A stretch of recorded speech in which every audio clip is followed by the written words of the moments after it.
Hello ladies and gentlemen. Today we're going to bake a banana bread loaf. At least get it started because it takes a little bit of time. I've got most of my ingredients here and I'm going to start combining everything. So here we go. I'm going to mix flour, salt, baking powder and soda together in one container, and then all the rest of my wet ingredients are going to go together in this container, and then later on we're going to combine them. So I got to get a couple eggs. Now I have my eggs.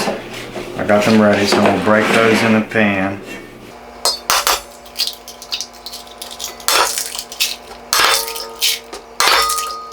Now it's time to feed the starter. So most recipes call for a specific amount of starter by weight. I don't do it like that. I just scoop out a bunch of starter and throw it in my pan. It doesn't matter the quantity.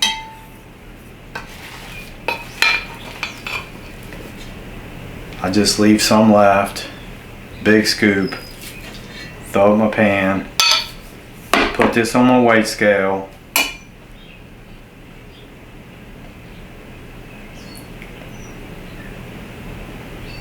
tare it to 0, then we'll add 50 grams. You can feed it lots of different ratios. I'm going to do 50 grams of water with 100 grams of flour.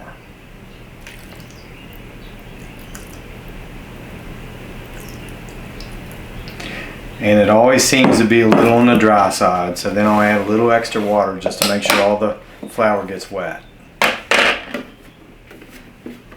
And this is some winter hard wheat flour that I ground myself in a mock mill.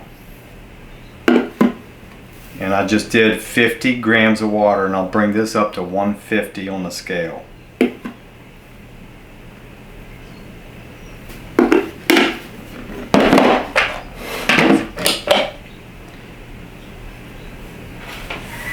After that's all measured out, I just mix it up.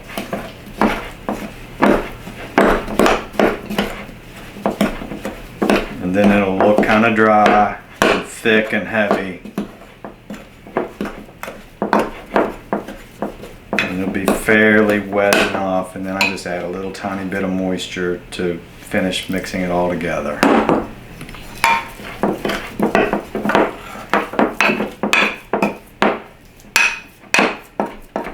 If you're going to bake another loaf of bread, you would feed it, let it grow, and then bake again and do the same thing I just did. I fed it this morning, and now I'm going to bake right now, but because I've got to work tomorrow and I don't have time to bake another loaf, I'm going to put all this stuff together and I'm going to stick it in my refrigerator, and it's going to cause it to slow down and not grow as fast, and then I can kind of deal with it another time. So I get my hand wet, I just reach in and kind of mix it like you're mixing a loaf of bread.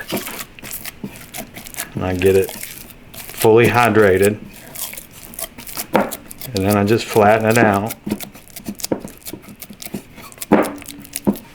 and I put a wet towel on top of it, and then I refrigerate it.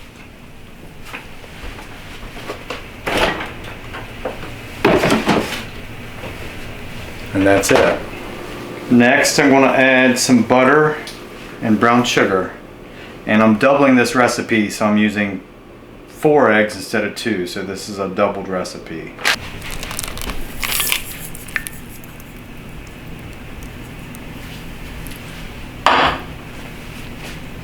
Alright, so I'm following a recipe. So I've added my butter. I've got my starter. I've got my brown sugar here ready to mix in. I just hand wrote this recipe out that I found on a little spoon. So now I'm going to dump these ingredients in, and then I'm going to mix it all together. I still have to add the bananas. Once these ingredients are mixed together pretty good, I'm going to mash and add in my bananas.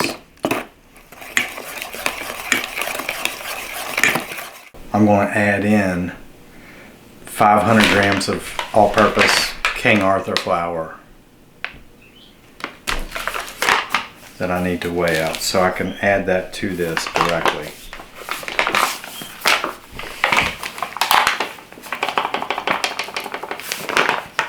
I'm just watching my scale right here to see when I get to 500 grams.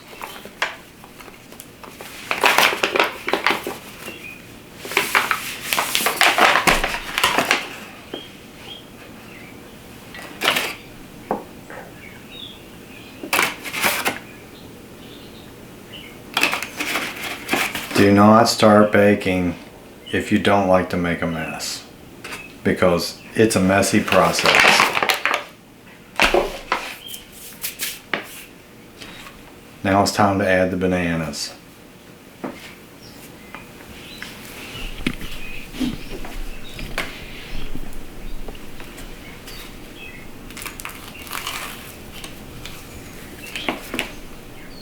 You could pre-mash them like this and then just add them into the mix.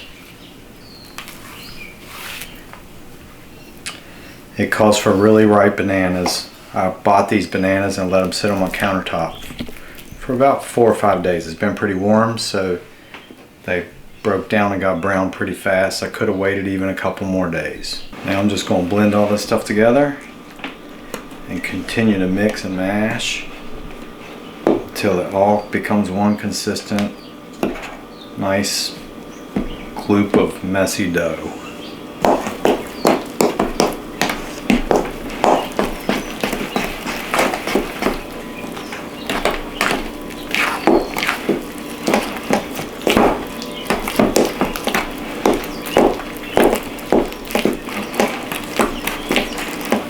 I'm trying to take the spoon and mash up the bananas against the side of the mixing bowl as I'm doing this. I mix this by hand because I have a bread mixer sitting right over here, but every time I use a bread mixer, the bread does not turn out quite as good as if I do it by hand. If I do it by hand and I touch and knead the bread and, you know, slap it, fold it, and kind of move it around by hand, the bread always seems to turn out better. So now I'm going to preheat my oven to 350 degrees. Normally when I bake sourdough, I bake it at 450. But this is a banana bread recipe and I'm trying to follow a recipe, so I'm going to bake it at 350. When I doubled the recipe, I had to increase the amount of time to bake the bread to get all the moisture out of the bread so that it ended up being at the right kind of hydration level.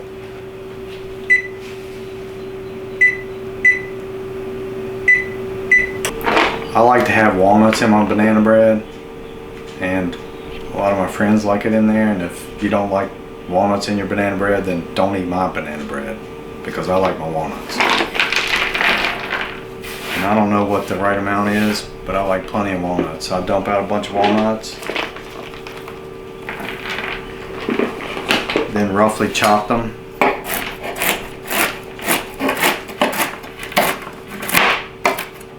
A friend of mine used to make an apple pie, and he would ferment his walnuts, and he won the state baking championship with his fermented walnut apple pie. And he would piss off a lot of little old ladies because he would show up in his bib overalls and cook his mom's recipe, and he would win at the state fair every year. So there's something to fermented walnuts.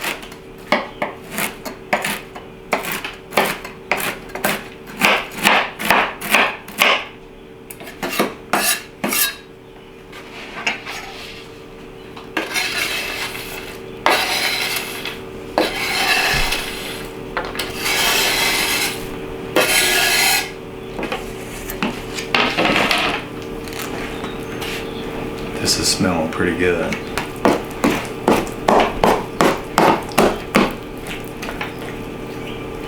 Now I'm going to butter my pan and get it ready for my flour to go in. The last time I baked this, I did not butter the pan and it kind of stuck. Wasn't bad, but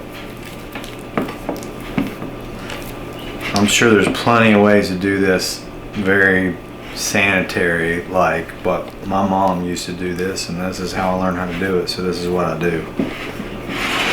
Just use the palm of your hand and move all your butter around and get the whole pan really nice and greased before you dump your flour in there.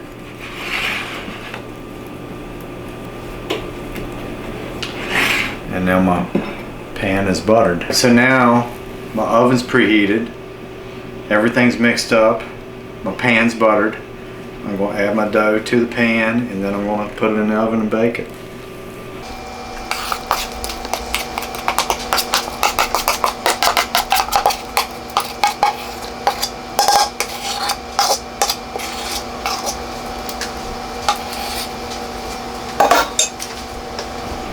And now it's going to go in the oven.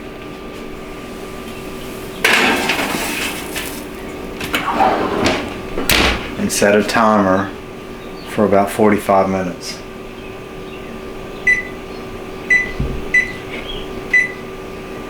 And then we'll just wait.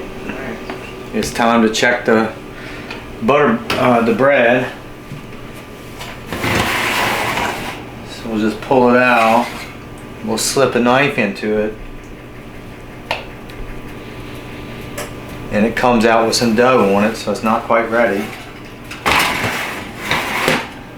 So we'll slide it back in and add another timer for about 10 minutes and see what happens next time. Alright, this should be ready to go.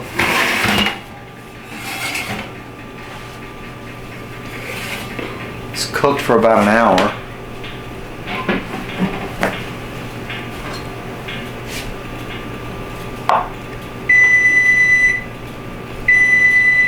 Pulling out just a touch wet, but I think it'll finish cooking in the pan after I dump it out. So I'm going to go ahead and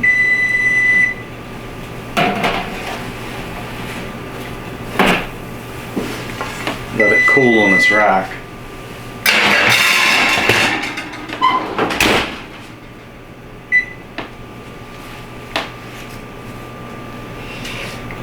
That's it. We'll let it cool and then we can slice it. Now, this is the cameraman's favorite part of the video where I slice the bread and we do a taste test.